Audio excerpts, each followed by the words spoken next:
Welcome to our channel. Today we how to enable Stripe payment links for LinkedIn workshops step by step clearly. To begin, log into your Stripe account.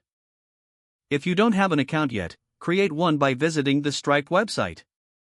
Once logged in, navigate to the Payments section on the left sidebar. Click on Payment Links. Choose the option to create a new payment link. Fill in the required details for your workshop. Set the product name, description, and price. Decide if you want to limit the number of sales. Select whether to allow customers to adjust quantities. Once you've inputted all the details, click on Create Link. After the link is created, copy it to your. Now, open your LinkedIn profile. Go to your LinkedIn post or event where you'll share the workshop. Write a compelling description of your workshop. Paste the Stripe payment link into your LinkedIn post. Ensure that the link is clickable for easy access. Before finalizing, double-check all details for accuracy.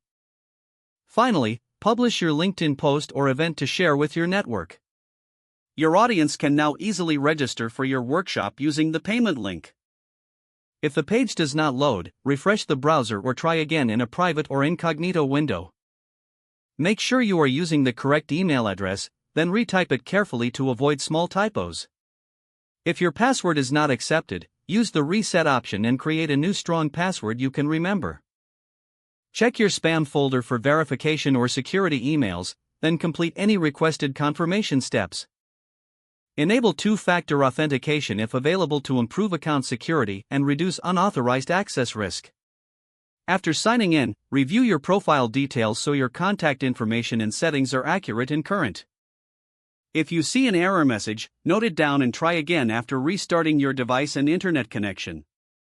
Log out when you finish, especially on shared devices, to keep your account and payment information secure. If the page does not load, refresh the browser or try again in a private or incognito window. Make sure you are using the correct email address, then retype it carefully to avoid small typos.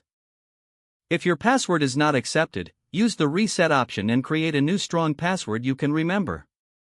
Don't forget to like this video and subscribe to our channel for more step-by-step tech guides.